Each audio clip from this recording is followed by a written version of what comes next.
لاشوێکەن و بینەری زوو منم کاتان باش چەند ڕۆژێکە ئەم تورکیان پەکەکە ئەو پرۆسی نێوانیاندایە جۆرێک لە بێدەنگی لە ئارایە بە تایبەت دوای ڕاگەندراوی کۆنگری دوانزەی پەکەکە و بڕیاری خۆ هەڵوەشانەوە و کۆتایی هێنان بە تێکۆشانی چەکداری و دواتر هەندێک قسەی دیکەی بۆ نمونە زاگرۆسیوا گوتەبێژی پەیوەندیەکانی کەرجەکە دوای ئەوە هیچ شتێکی دیاریکراو لە ئارادا نەماوە دیار نییە ئەم بێدەنگیە ڕاستیەکەی پەیوەستە بەوەی کە پێدەچێت پرۆسێکی دیاریکراو لە نێوان ئیمرالی ئەنقەرە قەندیل لە ئارادا بێ بۆ ئەوەی هەنگاوی داات و وردە وردە پرسەکان چۆن بچنە پێشەوە یان نەخێر پێدەچێ وەستانێک بێ یان جۆرێک بێت لە بێدەنگی سەردەمی بێمتمانەیی بە پرۆسەکە چاوەڕوانەکرا دوای ئەم هەنگاوانەی دوای با بڵین بە دڵنیایی پەیامەکەی ئۆجەلان و داواکردنی خۆڵوەشانەوەی پەکەکە و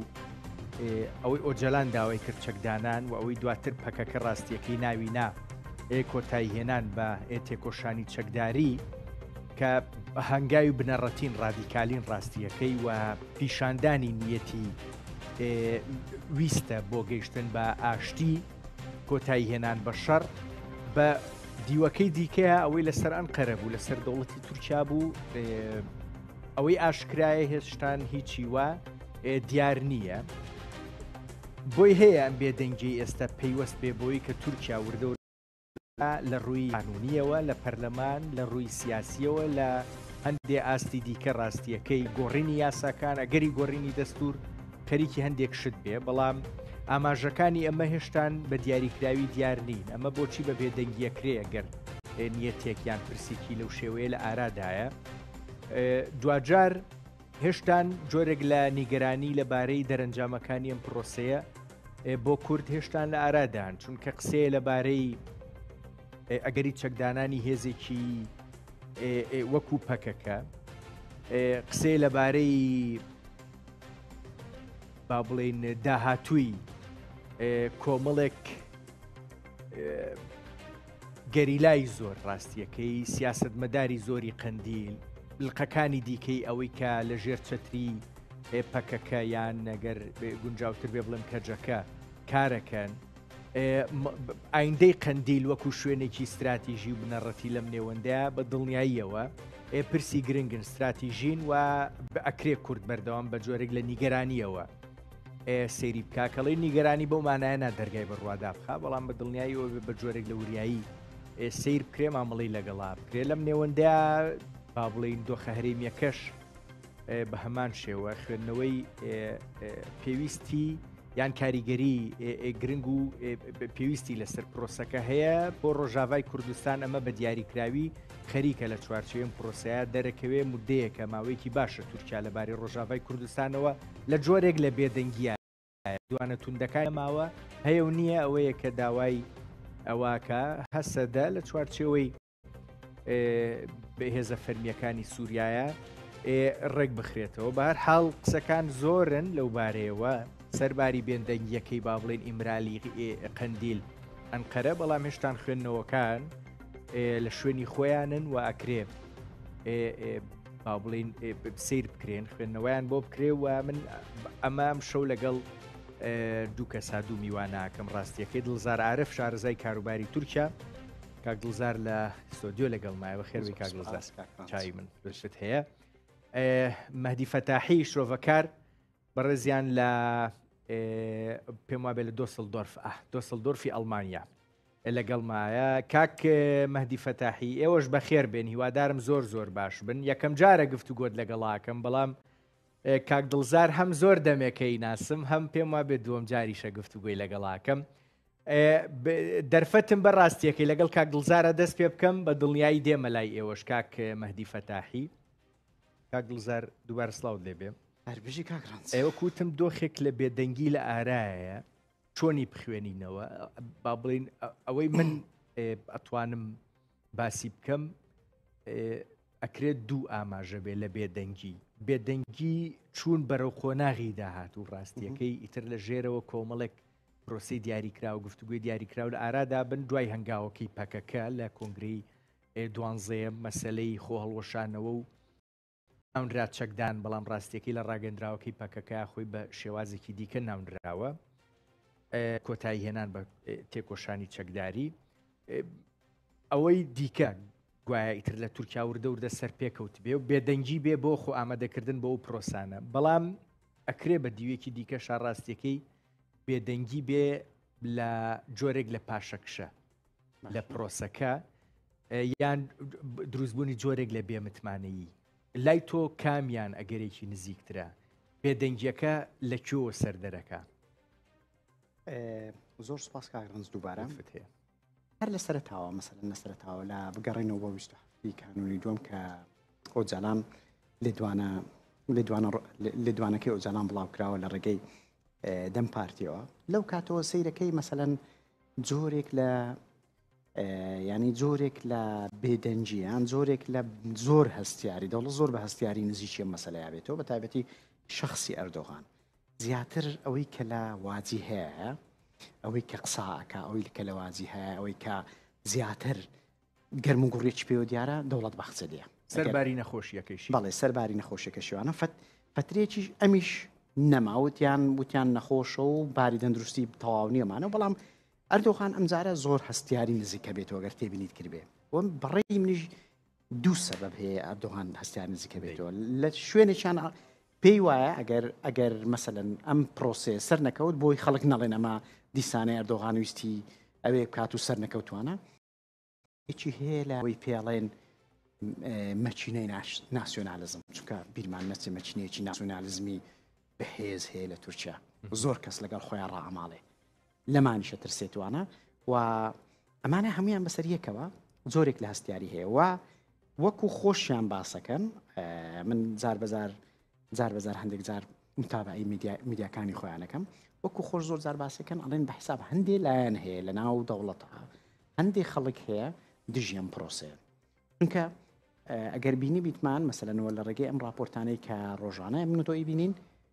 ئۆپەراسیۆن و هێرش و شەڕەکان تونتر بوونی لە چاو 27 کانونی دۆ ئەمەشیان زۆرێک لە بەدگومانی لای تۆش دروستی نەکردەوە بڕی تۆ دڵنیایی وایە بەڵێ ینی لای هەر کەسێک دروستی کردوانەوە من ئەم ڕۆژ مەسەلەن کۆمەڵی خەڵک ینی ئەو خەڵکانەی کە وەکو ئێمەمانان مەسەلەن چاودێریەکەنوانە مەسەلەن هەمان پرسیارم ئاراستە کردوون ینی وتومە بڕێ ئێوە ئەمە بەرەو کوێ ئەڕوات لە حاڵەتێکە مەسەلەن پەکاڵی کاکە من سەگدانێم خۆم هەڵەوە شێنمەوە و تەواو ینی ئەمەی پێڵێن خەباتی چەکداری بەیەکجاری لەژێر ئەم ناوە جارێشکەیش ناکەم بەڵام کەچی دەوڵەت لەو کاتشەوە قەیومی دیکتری دانا ستا تقریبان 10 شار قەیومی بۆ داناوە ینی ئەمانە هەمووی گومانێکی زۆر دروستەکە بۆ تەزانی مەسلەی پرۆسی ئاشتی زەمینەیەوێت هەتا زمانی تا ئێستاش ئەڵێ تورکایەکی بێت تێرۆر حتا مەسەلەن لەسەر ناوهینانە کەشی ینی مەسەلەن ڕازی نییە شتێک با بڵێن بێتە خوارێ بڵێ مەسەلەن تورکایەکی بێ شەڕ بۆ نمونە ئەڵێ تورکایەکی بێ تیرۆر مەبەستشی لە تیرۆر دیارم وازەحە بێدەنگیەکە پێت وایە پەیوەستە بە ئەنقەرەوە پەیوەندی بە ئیمرالی و قەندیلەوە نییە سیرکە ینی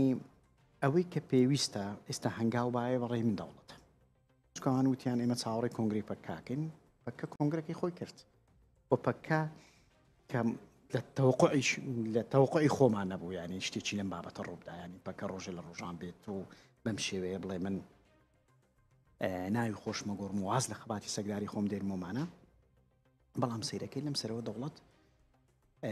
نەک هەر ئەوە ناکە بەڵکو فشارەکەی زیاتر کردەوە و ئێوێ لە ناو دووکانەشە شامدا بڵێ ئەمانەی تر لە ئەوجی بێهێزیانە زۆر بێهێزن و پێویستە من ئەویان کە مەسەلەن ڕۆژێک هەڵێ ئەبێ چەککانتان لەوێ تەسلیم بکەن اینجا لەگەڵ ئەم هەمووانشە شەڕێکی ڕاگەاندنی زۆر گەورە هەیە شەڕێکی ڕاگەاندنی زۆر گەورە هەیە پێڵێن ڕاگەاندنی دەوڵەت لە بەرامبەر ئەم پرۆسەیە و دوێنێ بۆ ئەردۆغان قسەیەکی کردووە پێرێ بۆ وابزانە قسەیەکی کرد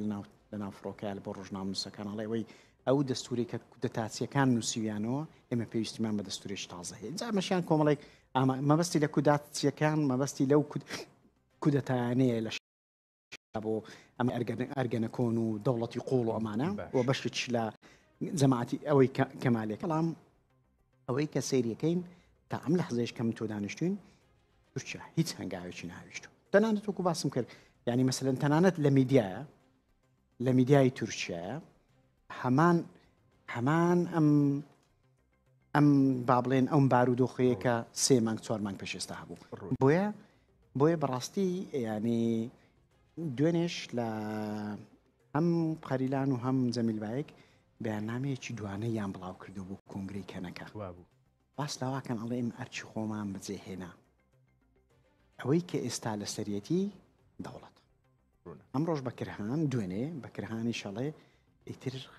ئاخری کە سەبرمان نامێنێ دەوڵەت بەردەوامە لە فشارەکانی لە دە شاری قەیومی بۆ داناوە دە شاری گەوراوە بەردەوامە لە زیندانیکردنی کەوادیر و ئەندامانی ئێمە بۆیە جۆرێک لە بەڕێ من گومانەکان نازانم گومانەکان زیاترە یەکشت هەیە ینی کاک ئەم پرۆسەیە بەڕێ من 3 کەس ڕەنگە زۆر ئاگادار بن ئەویش ئۆجالان و ئەردۆگان و دەوڵەت باخچەلیە تەسەوڕەکەم هەندێک تەفاسیل هەبێ لایەنە چونکە پرۆسەیە وەکو باسەکرێت کە بە حساب ساڵێک پێش ئێستا دەستی پێ کردو ئەکرێت هەندێک دیتێلسی جیاواز هەبێ لای ئەوانە بەڵام ئەوەی کە لە منوتۆوە دیارە جامە سەرباری ئەو وردەکاریانە سەرباری ئەو هەوڵەی کە هەم ئەنقەرە هەم ئیمرالی ئەیەن بۆی پرۆسەکە بەنهێنی بمێنێت و ناوە بۆ ئەوی کە دەوردان نەبێ بۆ باڵین تێکدانی پرۆسەکە هەندێک ئاماژەی دیکەشم لە قسەکانی ئێوە بیست کە ئەکرێ بە دیوەکەی دیکەیە پەیوەست بێ بەوەی کە پاشەکشە نییە لە ئەنقەرەوە بەڵکو بە دیوەکەی دیکەیە جۆرێک لە ویستی ئەنقەرەیش ببینین بۆ هەنگاونان بەڵام بە شێوازێکی دیکە تۆزێک ئەوەی پێڵێن سەیفتر ئامنتر بۆەوەی دەسوەردان نەبێ دێمە وڵات بە دڵنیاییەوە کاک مەهدی فەتاحی پێم وا بێگوێت لە گفتوگۆکەی ئێمە بوو و حەزەکەم لەبارەی هەمان پرسەوە ڕێی ئێوەش بزانم چاوەڕوانە کرا دوای کۆنگرەکەی پەکەکە و دوای ئەو دوو بڕیارە بنەڕەتیەی کە پەکەکە دای لەبارەی کۆتایهێنان بە خەباتی چەکداری و مەسلەی خۆ هەڵوەشانەوە بەڕاستی ئیتر ئەوەی کە تورکیاویست پەکەکە بە باڵێن کردی زۆریش بوونەوانی پیانوا بوو پەکەکە ئەمە ناکا بەڵام کرا ئەنقەرە بۆ لە چوارچەوەی ئەوەی کە لە سەرێتی نازام ئەگەر گونجاو بێ بڵین هیچ ناکا یان بێدەنگیەکی سیر لە ئارایە لە ئەنقەرەوە شتێکی وا لە ئارادا نییە بۆی بڵین دوو لایەن خەریکی سەرخستنی پرۆسەیەکی دیاری کراوە نەگەوەی لایەنێک خەریکی هەنگاونانەوە ئەوێ پرۆسەکە سەر بکەوێ بەڵام لایەنێکی دیکەشتان لە گۆشەیەکی ترەوە سەیری پرسەکاکە وەکۆی کە کاک دڵزار ناوی ڕوانینی تورکیای بێتیرۆر سڵاوتان لێ بێت چەند کاتتان باش دەنگی ئێوە تۆزێک لای من کەمە بەستی ئەگەم ماندوو نەبیت سڵاو ڕێزمانی بۆ کاک دڵزار هەر بشیت لە ڕاستیدا من حەزەکەم ڕوونکردنەوەی لەسەر پرۆسەی ئاشتی یا دانوستاندن و گفتوگۆ لەسەر پرسی کورد من بۆ خۆم پێم وایە 100 ساڵ درۆیە بڵێن 10 ساڵ 20 ساڵ زیاتر گفتوگۆیەکی بێ ئەنجام دەتەقاننی پیشتێکی باشترە و بەڕاستی هیچ کاتێک لە هیچ پارچێک لە پارچەکانی کوردستان کورد ئەگەر مەجبور نەکرابێت لە خۆشییا چەکی هەڵ نەگرتەوە و لە ئێستاش تا ئەگەر بێت دەوڵەتانی داگیرکرد یا وڵاتانی کە کوردیان بەسەردا بەشکراوە گەشتبێنێتە قەناعەتێک چوارچەوەی گفتوگۆ دنیای مۆدێرنە کێشەی چارەسەری بۆ کێشەی کورد دۆزنەوە من پێم وابێ کورد دەستکەوتێکی زۆر گەورەی بەدەستهێناوە ڕاستی ئەوەی کە لە قسەکانی بەڕێستانیشتاوە لە قسەکانی کاک دڵزارشتا بیستن لەو لە 27 دووەوە کە بەڕێزۆجەلان پەیامەکەی بۆ ڕای گشتی بڵاو کردەوە بە وشەیەکیش نەمان بیستووە لەلایەن دەوڵەتی تورکیاوە بەناو پرسی ئاشتی یا پرۆسەیەک بەناو پرۆسەی ئاشتی ڕاستی ئەمە بۆ خۆی لایەنی کوردی بۆ خۆی دروستی کردووە. باختەلی پرۆژەیەکی پرۆسەیش نییە، پرۆژەیە، پرۆژەکەش بە ناو کۆتایهێنانی تیرۆر و چەکداماڵی پەکەکەیە و پەکەکە ئەوان وایە بە هەموو ئەو گروپ و بانەی کە لەژێر مەجموعەی کەجەکان و بە خودی کەجەکەیشەوە و باز لە ڕۆژئاواکە تەنیا باس لە یەک شوێن نەکراویش پەژاکە لە ڕۆژهەڵاتی کوردستان لە چوارچێوەی ئێران. ڕاستی ئەوەی کە من چاوەڕوان نەکراوە ئێوە پێتانەوە من پێم وا بوو چاوەڕوان کراوە پەکەکە و کەجەکە و هەموو ئەو گروپانەی کە لە ژێر باڵی کەجەکان ناتوان لە ژێر بڕیاری ئۆجەلانە دەرچن و ئەوەیش کە ناوی کۆنگرێ بەڕاستی من پێم وا بێ کۆنگرە نەبوو، کۆبنەوە بوو، کۆبوونەوە بوو بۆ جێبەجێکردن و ڕاگەیاندنی بڕیارەکانی ئۆجەلان. بەڕاستی ئەوەی کە لە تورکیادا کە ئێستا لە ئارادایە پرۆژەیەکە لە سەرەتاوە باختەلی دواتر ئۆجەلان دواتر ئەردۆغان و دەوڵەتی تورکیا کۆکن لەسەری کۆمەڵی خاڵەیە کە بەڕاستی زۆر مەترسیدارە. من بەڕاستی ئەمە بە پرۆژەی ئاشتی نابینم سەر ڕای ئەوەی ئەگەر دەوڵەتی تورکیا گەشت پێ بە قەناعەتێک کورد لە چوارچێوەی مافی هاوڵاتی بوونیشتا قبول کات و دەرگای چارەسەرکردنی ئەم قەزەیە لە پەکەکەەوە ببینێت، ئەمە دەستکەوتێکی زۆر گەورەیە. ناکرێتەوە لە چوارچێوەی پرۆسەی ئاشتیا باسی بکەیت، بەڵام دەوڵەتی تورکیا زەڕێک پاشەکشەی نەکردووە، نە لە ئەدەبیاتی سیاسی خۆیان، نە لە چالاکی سەربازی و ئەمنیە و نە لە پەیوەندی دیبلۆماسیە و ئەوان لەو ڕۆژەیشتەوە کە ئۆجەلان 22 دوو پامەکەی داوەتە دەرەوە لە جاران زیاتر هێرشی سەربازیان کردوتە سەر پەکەکە و ڕۆژئاوای کوردستان و لە لێدوانەکانیشا زەڕێک پاشەکشیان نەکردووە. ئەوەی کە من بە مەترسی ئەزانم کە باختەلیک ئەم پرۆژەی کۆتایی هێنانی بەناو کۆتایهێنانی تیرۆر و لایەنگرانی کوردیش بەناو پرۆسەی ئاشتی ناوی ئەبەن، مەترسیەکەی لەوایە باختەلی حزبێکی ببوورە ئەلمانیە سیکۆلارە کە من بۆ خۆم لایەنگری بیری سیکۆلاریزم پەیوەندیەکی بەربڵاوتن و تۆڵی لەگەڵ وڵاتانی ئەوروپا بەتایبەت ئیسرائیل هەیە و ئاگادارە لە پرۆژەی ئیسرائیل و فەڕەنسا و ئەو پرۆژەی کە ناوێ ناپرۆژەی ئیبراهیمی چی ئەگوزارێت و پێم وابێ ئەوەی کە لە خەمی باختەلیایە و لە خەمی دەوڵەتی تورکیایە مەسئلە و پرسی کورد نییە، مەسئلە و پرسی پەکەکە نییە. ئەوە ترسێکە لای ئەوان دروست بووە، ترسێکە کە پەیوەندی بۆ گۆڕانکاریانەوە هەیە کە لە ڕۆژهەڵاتی ناوەڕاستە دروست ئەبن و حتمما تورکیا ئەگرێتەوە و دلیلیشم بۆ ئەوەی کە تورکیا ئەگرێتەوە تورکیا لە بەرەی فەڕەنسا و ئیسرائیل و ئەمریکانیە و زۆر بە ئاشکرا باس لەوەکەن دیموگرافی جغرافیای ناوچەکە ئەگۆڕن. بۆیە دەوڵەتی تورکیا زۆر لە خەم ئەگەر لە خەمی ئەوەیە بۆ بە پیر پرۆسەکەەوە ناچێ ئێخۆ پرسیارە ئەگەر ڕاستیەکەی مەسەلەکە لە ویستی تورکیا دەوڵەتی تورکیا لە ویستی ئەردۆغان و باخچەلی بۆ چارەسەرکردنی پرسی کورد سەر دەرنەیەنێ پەیوەندی بە پرسێکی لای ئەوان گەورەترەوە هەبێ کە پرسێکی هەرێمی و نێودەوڵەتیە و ویستەکانی ئیسرائیل و ئەوانەی دیکەیە بۆچی بە پیر پرۆسەکەەوە ناڕۆن؟ نەدەوڵەتی عزیزی من نەدەوڵەتی تورکیا نە باخچەلی نە ئەردۆغان نە ڕایگشتی تورکیا قسەیان لەسەر چارەسەرکردنی کێشەی کورد وەختیان لەسەر دانوەستان لەگەڵ پەکەکە نەکردووە. ئەمە کورد بۆ خۆی دروستی کردووە. ئەوان ئەڵێن ئێمە پرۆژەیەکمانەیە بۆ کۆتاییهێنانی پەکەکە و لەق و پۆکانی. ئەگەر ئەمە کۆتایی ئەوان لەوایە ئەوان ڕاستی وەڵامی چی بدەنەوە؟ لەکوێ باخچەلی لەکوێ ئەردۆغان لەکوێ حتا خود جەلان مەرجێکی داناوە بۆ چەکدانانی پەکەکە، مەرجێکی داناوە بۆ هەڵۆشانەوەی پەکەکە، حتا ئەوە لە پایامەکەی ئۆجەلان لە ئاخیراڵە بە بێمەرج ئەو ئەندام پەرلەمانە کە تورکەمان بوو کە مرد بەرنامەیەکی تەلەڤیزیۆنیا 100 جار بە شەرەفیستیۆ نەخواڵە ئۆجەلان هیچ مەرجێکی نییە. بەڕاستی ئۆجەلان خۆی ئەڵێ من بۆ خۆم بەرپرسایەتی لە ئەستۆ ئەگرم، باس لە پرۆسەی ئاشتی ناکە، باس لە دێوانستان ناکە. تەماشا بکە کاک کاوان ئەگەر لە پایامەکەی ئۆجەلانە سەیری کە پایامەکەی ئۆجەلان لەگەڵ پایامەکەی ئەردۆغانە بەراوردکە کە باخچەلی یەکەم کەس بوو دەستخۆشی لە ئۆجەلان کورد پیرۆزبایی دەکرد. دوو سێ خاڵیتەیە زۆر مەترسیدار بەڕێی. یەکێکیان ئەوەیە ئۆجەلان باس لەوەیە کات کە کورد و تورک 1000 ساڵ لە بەرەیەکان لە کاتێکە 1000 ساڵ تورک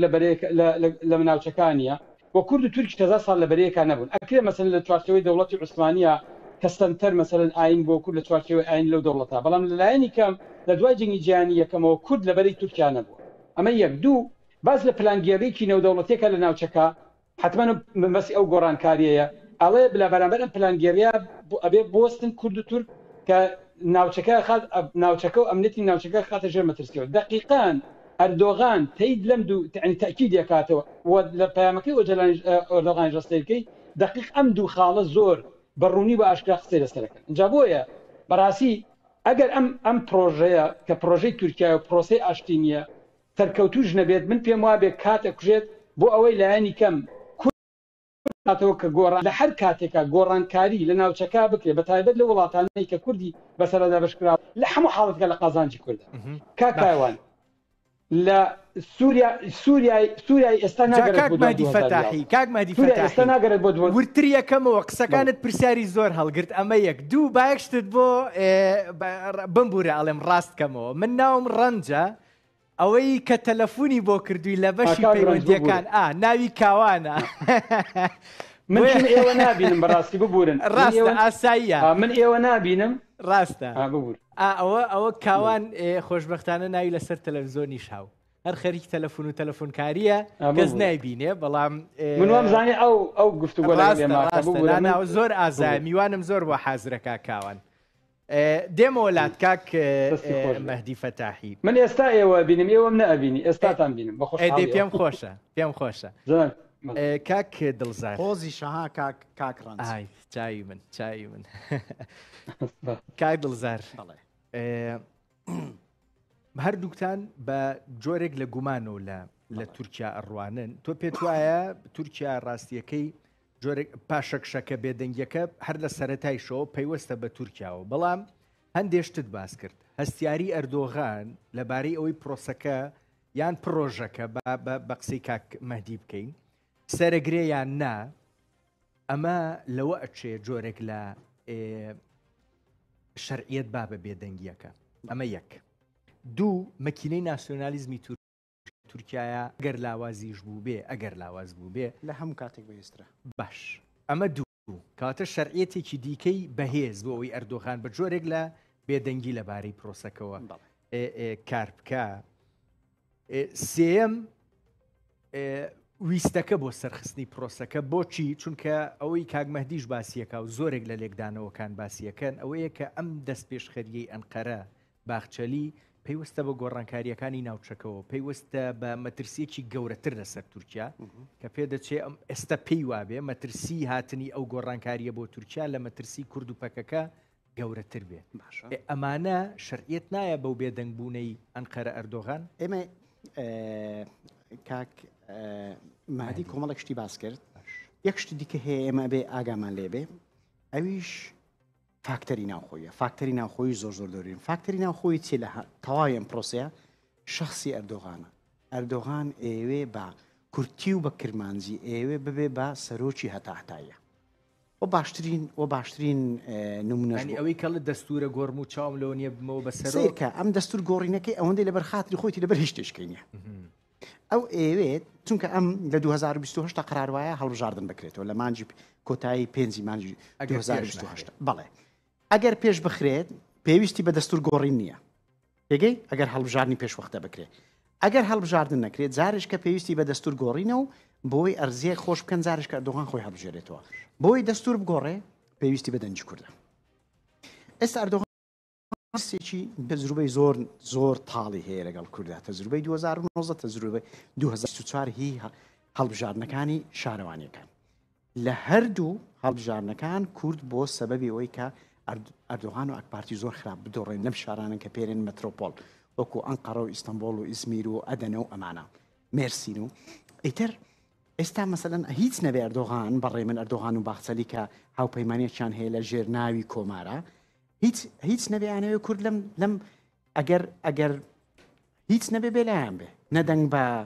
بە هاوپەیمانی میلەت بداهی با بڵێن زەهەپە و حزبەکانی دیکە سەعادەت وەمانە نەدەنجیش بە کۆمار بدا با بڵێن بێلایان بێ. کاک دڵزار ئەمە دەستبردن بۆ پرۆسەیەک یان پرۆژەیەکی ئاوا گەورەی ئەوەیان هەر ئەیانتوانی لەگەڵ دەمپارتیا جۆرێک لە مامەڵە بکەن و پێی بگەن. سیرکە چ پەیوەستیەکی بە قەندیلەوە هەیە؟ سیرکە یۆنانیەکان قسەیەکیان هەیە لەسەر تورک ئەڵێگەر کە تورک باسی ئاشتی کرەوە بزانە شەڕێکی گەورە لە ژێر سەریا هەیە. کاتی خۆی ساڵی وابزانم 1940 هێشتا دەوڵەتی تورکیا ئێستا دروست نەبووە با بڵێن عوسمانیەکانن ئەمانەی کە پێڵێن ئیتحاد تەرەقی کە کەمەلات ئاتۆرکی یەکێک بوو لە خوێندکارەکان و کاتی زابتێک بوو لە ناو ئیتحاد تەرەقی بە عەرەبەکانی خەلیجەڵێ خەلیجی ئێستا حیجازیان پێوت ئەڵێ وەرن بە ئێمە بەڕاستی قەدرمان لە ئێوە کردووە وەرن با زۆرێک لە ڕێککەوتن ڕێککەوین بۆی هەندێک سەر بەخۆی تام دەینێ بەو شوێنانەی دێ کۆنگرێکی گەوراکەن تقریبان 100 کەس بانگەک لەوێ دێنەوەمانە دوای چەند ڕۆژێکەکەن خۆتەزانێ و کاتی نەفرۆکە هەبوو نەسیارە هەبووانە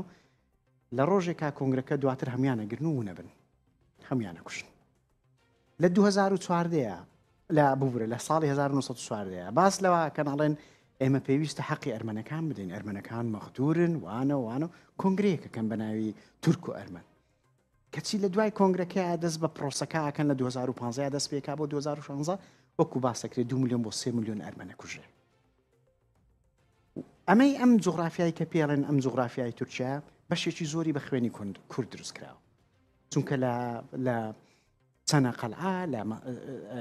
لە شەڕەکانی نزیکی ئیستانبول لە ئەناتۆلیا کورد دەورێکی زۆر سەرێکی بینی بەشێکی گلەیەکانی ئەرمەنیش لە کورد پەیوەستە بەڵێ مەسەلەن هات ئەوەی کۆنگرەی سیواسیان کرد و وعدی بە کووردا کە دوای ئەوەی کە سەرکەوتن لە بەرامبەری دوژمن چووکە یۆنانیەکان لایەک بوون ڕووسەکان هەبوون ئیتاڵیەکان هەبوون ئەڵماننا ئینگلیز و فەڕەنسیش هەبوون هەموو شەڕیانەکە لەگەڵ تورکیا یعنی ئەگەر کورد نەبا لەو کاتەیە تورک نییە توانی بەرامبەری ئەو هەموو هێزانە شەڕ بکە نیوەی تورکیا لە گیرا بوو یعنی ئیزمیر و ئەو منتیقانە بەشێکی زۆری ئیستانبوڵوان هەمیان گیرا بوون کەوتون لە دەستەوە هەتا مەسەلەن منطقەی ئەدەنەوانش گیرا بوو لەبەرەوە یعنی کورد بەڕاستی لە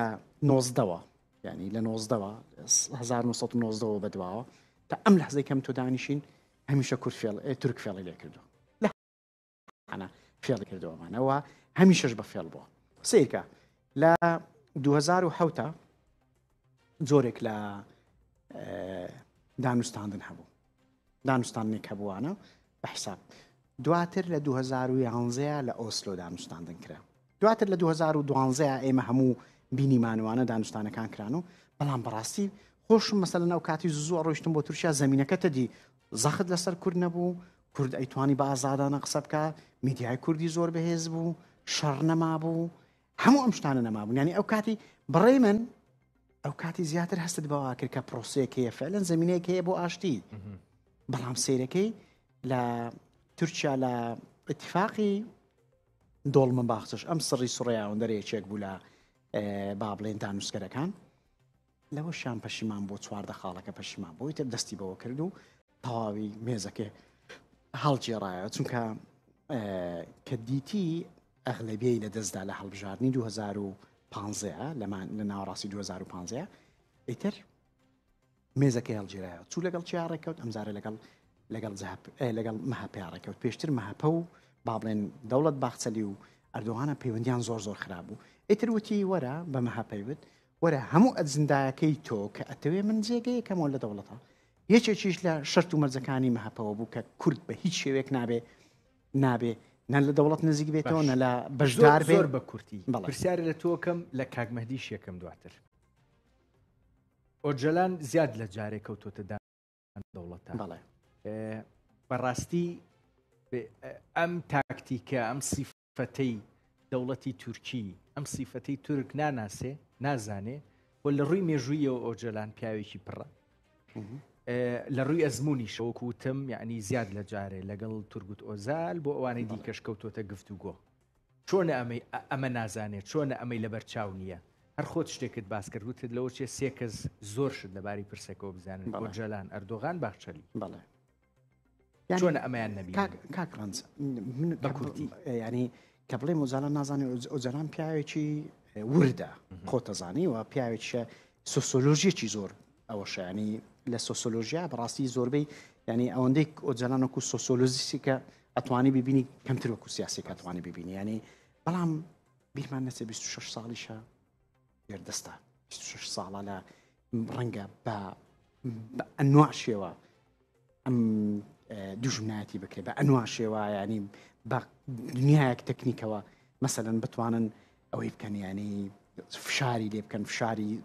نەفسی فشاری با بڵێن فشاری دەرونی فشارەکانی دیکەوانە ینی لە من و تۆ دیار نییە و ئەوەی کە ئەشتێ لەگەڵ تۆ لە ناوڕۆکی پاماکە جۆرێک لە فشارە بینی جۆرێک لە با بڵێن خۆ بەدەستەوەدانە بینی من ناتوانم بڵێم بۆ بەستەوەدام بەڵام من پێم وابوو یعنی مثلا کورد باڵێن ینی ئۆجالانیش بەر لەوە مثلا باس لەوە بکە باس لە جۆرێک لە گەرنتی بکە یعنی تۆ چۆن نتوانین بەبێ گرنتی بەڕاستی تایبەتی مثلا گرنتی پێویستە لایەنێکی سێم هەبێ لە ناو ڕوو لە ناو پرۆسەکە ڕوونە یعنی ئەگەر لایەنێکی سێم نەبێ ئایا مثلا هەندێک قسە ئاکرێت کە بە حیساب ئەمریکا جۆرێک لە بە ناڕاستە و خۆی لە ناو دانوستانەکانە ئەوە ڕاستیەکەی بە گرنگی زانم کاک مەهدی یەکێک لە گلەیەکانەوە بوو کە تۆوتت بۆ نمونە تەنانەت ئۆجەلان لە پەیامەکەیە هیچ شتێکی لەبارەی ئەوەی لایەنی بەرامبەر چیەکە باس نەکردووە بەڵام هەر خودی ناونیشانی پەیامەکە ئەڵێ ئاشتی طبعاً ئاشتی ئەوە بێتیرۆرەکەی تورکیا کە باسیەکە بەڵام ئەم ناوی ناوە ئاشتی بۆیە یەک ناویان بۆ پرۆسەکە نییە هەردووکیان کۆمەڵگەی دیموکراتی ئەو بەشەی دیکەیە کە ئەو بەشەی دیکەی ئەرکەکەیە کە ئەکەوێتە سەر دەوڵەتی تورکیا بۆچی پێت وایە یان من وا تێگەیشتم جۆرێک لە نزیکی لە بینی تێگەیشتنەکان لە نێوان ئیمرالی و ئەنقەرە لە نێوان ئۆجەلان و ئەردۆغانە هەیە و هەردووکیان یەک تێگەیشتنیان بۆ پرسەکە هەیە بە یەک ئاراستە لە مەسەلەکە ڕوانن ئەوی شەوەیە کورد دوور بخەنەوە لە گۆڕانکاریەکانی ناوچەکە خۆی برادرانی پەکەکە و لایەنگرانی لەو ماوەی ڕابردوودا من لە سوسیال مێدیا یا لە ئەو پلاتفۆرمانەی کە لە سوسیال مێدیا چالاکنەوەکو دەنگ بەشدارە بم زیاتر لە 20 ساڵش لێ بەشدار مێستا لە کلاپاوس چەندین جار ئەمایان وتۆ کە ئۆجەلان 25 ساڵ زیاتر ئەم گۆڕانکاریە بەسەر بیر و بۆچوونی هاتووە و نووسینیشی لەم بارەوە بڵاو کردوێتەوە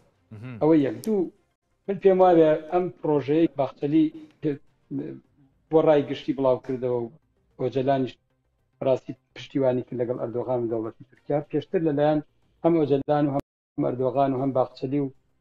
دەوڵەتی قوڵی تورکیا و تاوەتیۆ کراوە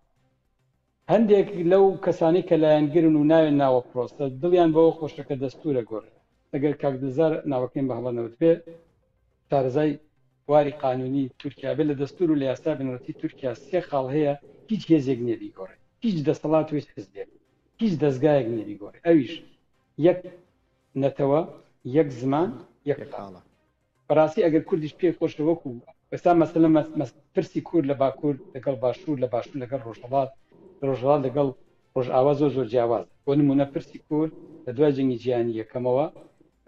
کورد وەکو نەتەوە ناسرا دوای لە ساڵی 58 بەدانی پیاندرا بەڵام لە ئێرانە هەتاوە کوێستا کورد وەکو نەتەوە ناناسرێت لە تورکیا لە چوارچێوەی دیموکراسی و پرۆژەی ئاشتیا یا پرۆسەی ئاشتیا تاوتوێکەن مافەکانی ڕاستی استراتیژ و سیاسەتی پەکەکەیش لە ڕابردوودا ئەمە نەبوو کە ئۆجەلان باسیەکە من بۆ خۆم با هەڵەت تێنەگە لایەنگرێکی سەرسەختی بزوتنەوەیەکی ڕادیکاڵی وەکو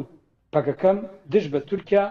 و لە 40 ساڵی ڕابردووشا پێم وابێ زۆر کاری گەورەی کردووە و هەر ئەو کرانەوەیش کە ئێستا لە تورکیا بەدیەکەیت لە دوای 2023 بەدواوە لە 93 تقریبا دواتریش بۆ ماوەیەک لێ مەزانە ئەوانە کرانە زیندانەوە و کپکرا دواتر دروست بوویەوە ئەمە بەرهەمی خەبات و سیاسەتی ڕادیکاڵانەی پەکەکەیە دژ بە تورکیا بە ئەو من لەبیر نچێت من بۆ جازانی کاک مەهدی فەتاحی ئێستا خۆیان چ قسەیەکی دیکاکەن ئەڵێ ناکرێ با بڵێن تەفگەرێکی دیالێکتیکی وەکو پەکەکە با بڵێن لە شوێنی خۆیان بمێنێتەوە بەم چەق بەستویە بمێنێتەوە شێوازی با بڵێن مامەڵەی پەکەکە لەگەڵ خەبات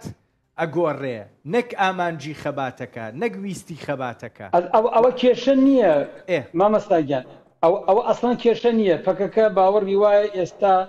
سیاسەتیان چەق بەستووە ئەو سیاسەتە یا ئەو خەباتی کە پێشتر کردویانە ئێستا ناتوانێت وەڵام باتەوە ئەمانەیەکی کێشە نیە ئەتوان بەڵام ناوی منێنن پرسی ئاشتی ناوی نێنن گفتوگۆ ئەمەی کە ئەمان ناوێ ناوە پرسی ئاشتی و ئەمەی کە ئەمان ناویان ناوە گفتوگۆ بەڕاستی لە ئارادا نییە و ئەوەی کە ئەوان بڕیاریان لەسەردا لە هەڵۆشانەوەی خۆیان پەکەکە و چەکدانانێن یا ڕاگررتنی خەباتی چەکداری بەڕاستی ئەمە بۆ خۆی لەو چوارچێوایە نییە تۆ لە بەرامبەر چیە ئەماکەی ئەگەر پرسی ئاشتی لە بەرامبەر چیدا بۆ نمونە ئێمە مزاکەرەی یامە فەوەزات دامنەستانی ساڵی 1970 بۆ 1970 یا 1965 یەکێتی نیشتیمانی کوردستانمان لەگەڵ حکوومەتی عێراقیە دیوە کاگنەوشکیروان بۆ خۆی کتێبێکی بەناو قولانەوە بە دەور بازمەیەکە بە وردی باسکێکا دیارە خەڵکی تر نووسیوێتی دکتۆر قاسملو لە دانوەستاننا تیرۆرکرا هەتا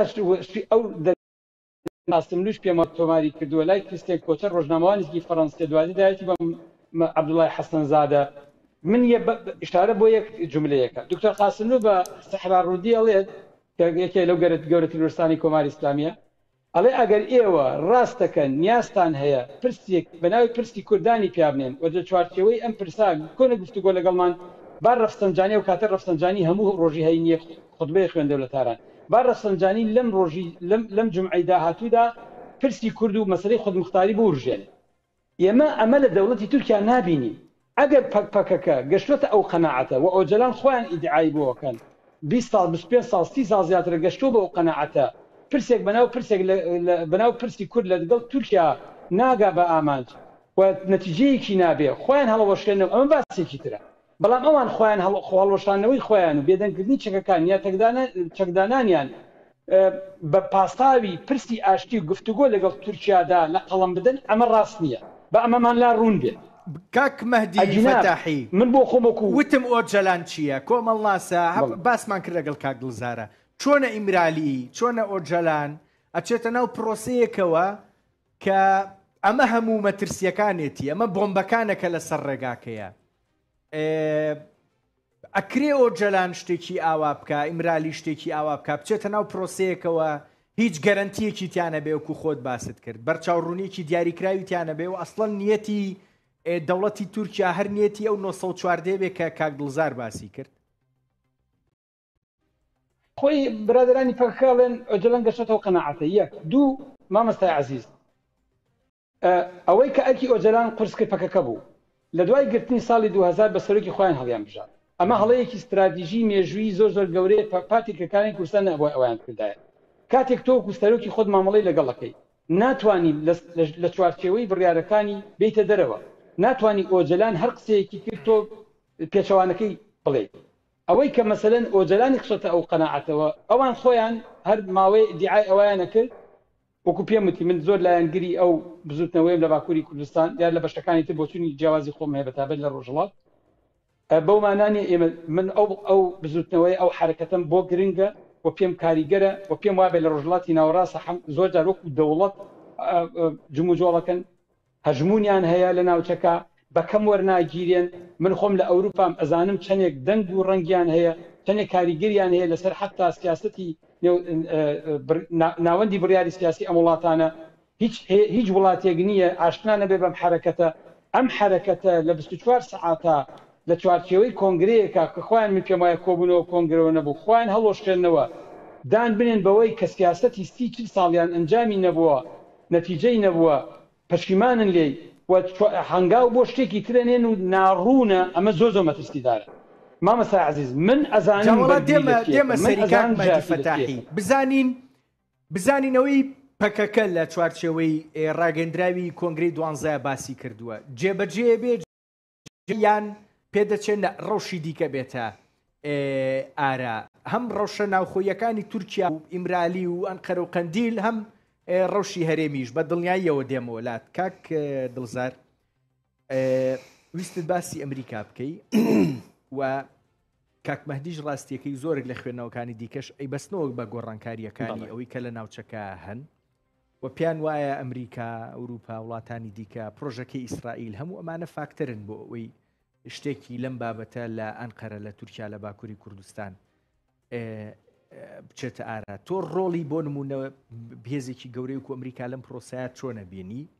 با یەک شتی بچووک لەو بارەوە بڵێم ئەڵێن پاراستنی ئەمنیەتی کۆنگرەکەی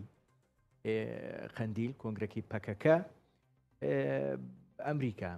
کاری لەسەر کردو وەکو ئاماژەیەک بۆی کە ئەمریکا ئاگای لە ناو پرۆسەکەیە هیچ نەبێ باوشی بۆ زیاب بکەم بوونی ئەمریکا لە ناو پرۆسەکە جۆرێک لە دڵنیایی نایە بە کورد ئەوەی کە پرۆسەیەکی جدی لە بەنی ئیمرالی و ئەنکەرا لە ئارایە کاکڕەنج یەک شت هەیە مەسەلەن ئێمە بێ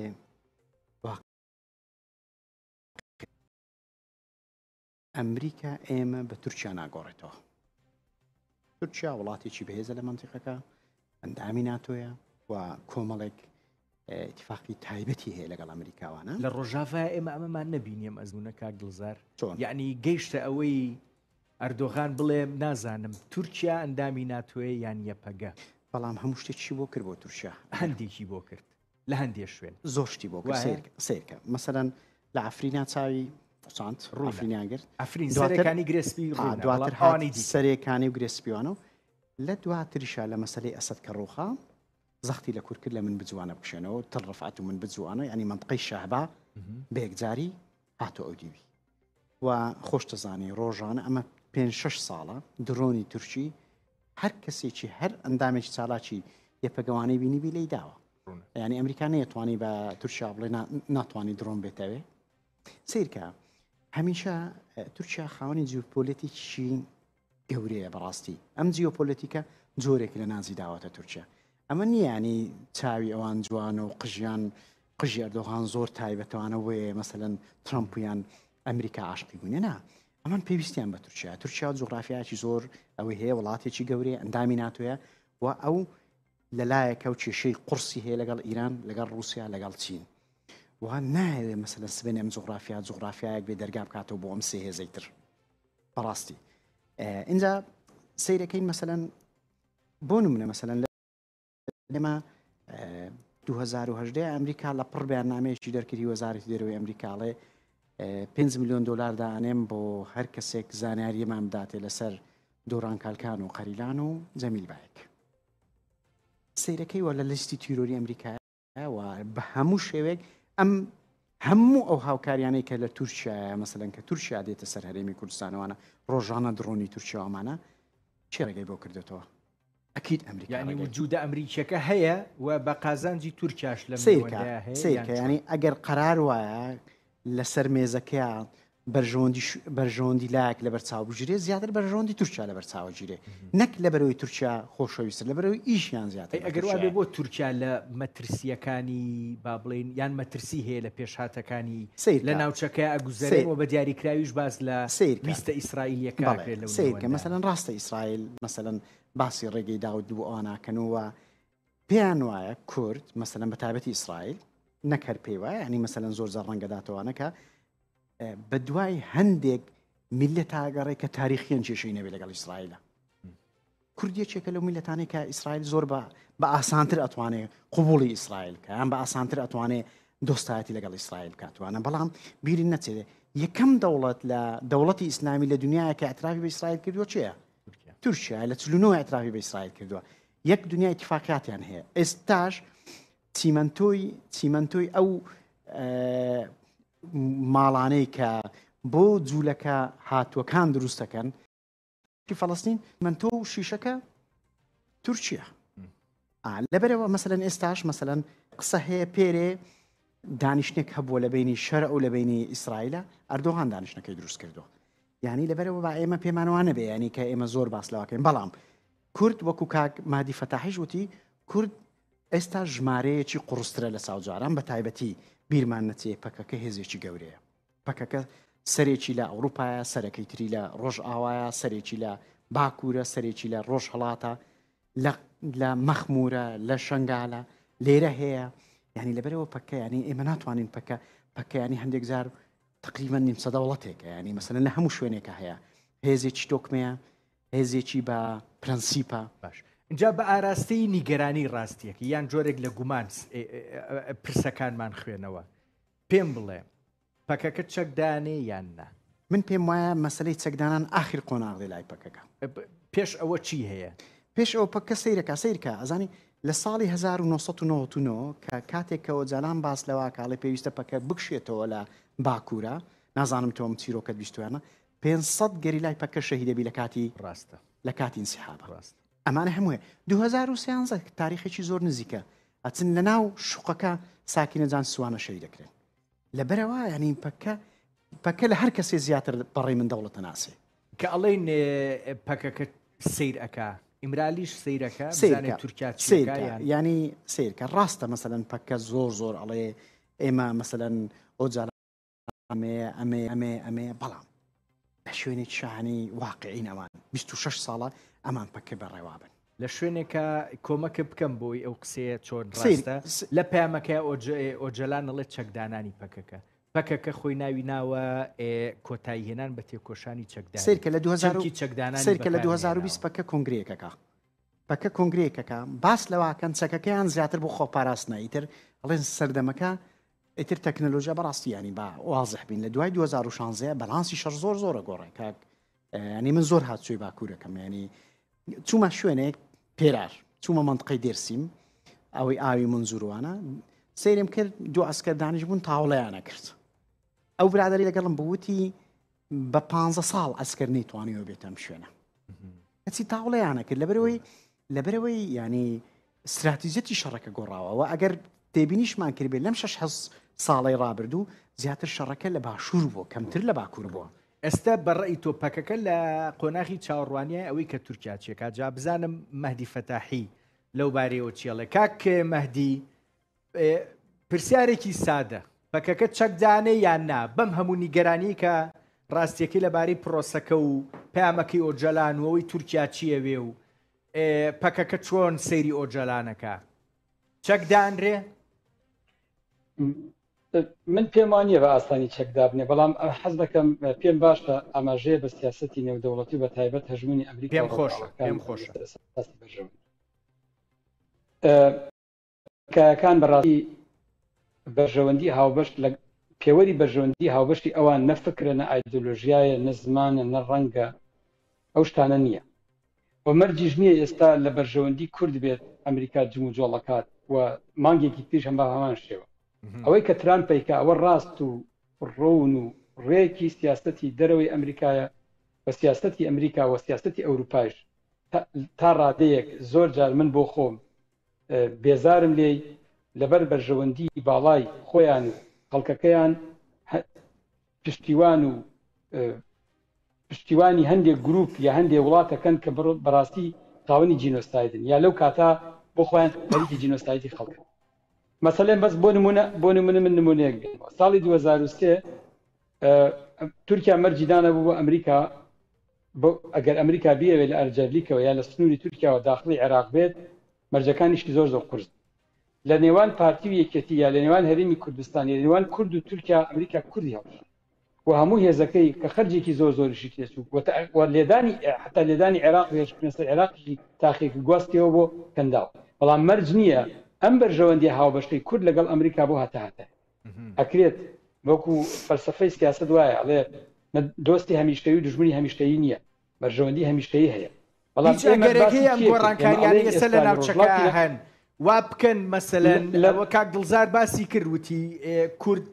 فێنەکتر لەبارەی ئیسرائیلەوە بیرەکاتەوە پێشاتەکانیش هەر لەو بارەیەوە بن لە خزمەت تێگەشتنە کوردیەکە بێ لەبارەی ئەمریکا و ئیسرائیلوانی دیکەوە یان نە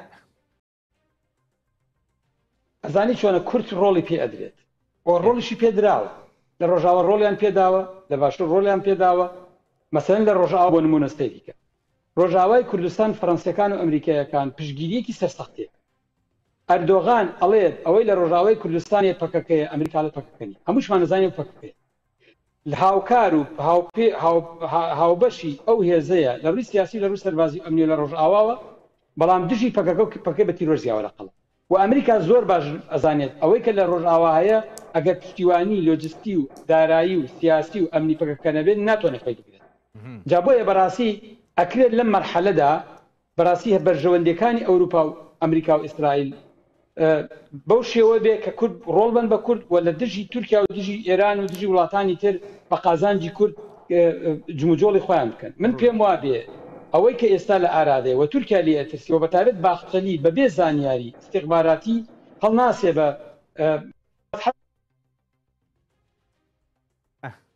سەی باشیە کرد بەڵام پێم وا بێ گرفتی دەنگە ئێستا دەنگەیە بەڵێ ئێستا هەیە فەرموو تەماشاکە باخچەلی باز لە چیەکات باخچەلی داوا ئەکە ئەسڵ ئۆجەلان بێتە پەرلەمانەوە ئۆجەلانێک کە ناوی بە تیرۆز و سەرکردەی تیرۆرسەکان دەرکردبوو لە ناوەڕاست ئەفریقاوە ئەیهێنەوە بۆ ئەوێ لە پێش ئەدامی کەن دوای حکمی ئەبدی ئێستا پەنای ببەن بیهێنە پەرلەمان کە پەرلەمان بەڕاستی خەتی سوورە مقدسە لەلایەن بیری ناسیۆنالیزمی تورکیەوە بۆچی ئۆجەلان بێنێ بۆ ئەوەی ئەزانێت چی ڕوئەدا لە ڕۆژهەڵاتی ناوەڕاستەوە ئەزانێت گەمەکان بەرەو کوێ ئەڕۆن و ئەزانێت تورکیا ڕۆڵی نابێت و تورکیا زیانی گەورە ئەبینێت و لایەنی کەم ئەگەر ئەم بەرەیە کە پەکەکەی تایە بەشێکی زۆری کوردی تایە نەچێتە لایەنی کەم نەچێتە بەرەکەی ڕۆژئاوەوە هەوڵی شەرەمی خەنە بەرەی خۆیانەوە ئەگەر ئەمە بۆ تاییدکردنی قسەی خۆم لە پەیامەکەی ئۆجەلان و ئەردۆغان و باخچەدیا سەریکا باس لە بەراکەن و باس لە گۆڕانکاری ئەکەن و باس لە هەژمون ئەکەن و باس لە پلانگێڕی ئەکەن لە ناوچەکەدا من پێم زۆر بە کورتی پێم بڵێ کاک مەهدی پەکەکە بە کوردی تەماشا بکە بە چەکدانان لە بەرەی تورکیا ئەبێ و چەکدانن لە بەرەکەی دیکە یان چۆن زۆر بە کورتی ئەسەن ئێستا ئۆجەلان و ئەردۆغان و باخچەلی و دەوڵەتی تورکیا لە بەرەیەکان تقریبا پەکەکەش کەجەگەنا چوەتە ئەو بەرەیەوە و بە چەکدانان و هەڵۆشانەوەی خۆیان دقیقا نەچنە چوارچەوەی ئەو پرۆژەیە کە لە تورکیا و دەوڵەتی تورکیا خەونی پێوە بینێت و دژ بە پرسی کووردە ئەکرێت مەسەلەن پەکەکە باوەڕی بە پرسی کورد نەمابێ بەڵام بەڕاستی قەزەیەکەیە بە ناو پرسی کورد و پەکەکەش نوێنەرایەتیەکات و هەتاوەکو ئێستاش هێزێکی تر جگە لە پەکەکە ناتوانێت ئەو نوێنەرایەتیە بکات و ئەگەر تورکیاش ئەوێت کێشەیەک بە ناو کێشەی کورد چارەسەرکە حتا لە چوارچێوە دیموکراسیا ئەبێت لە دەرگای پەکەکە بە و کلیلی چارەسەرکردنی کێشەی کورد لای پەکەکەی لە هیچ شوێنێکی تر نییە پێویست ناگە لە شوێنێکی تر بەدوێ و بەناو ناونشانێکی ترەوە بانگەوازی بۆ سواز دەکەم مەهدی فەتاحی شرۆڤەکار لە دۆسلدۆرفی ئەڵمانیاوە ڕێگەلێک سپاس کاک دڵزار عارف شارەزای کاروباری تورکیا سپاس بۆ تۆش دەست بۆ تۆش بەدوعا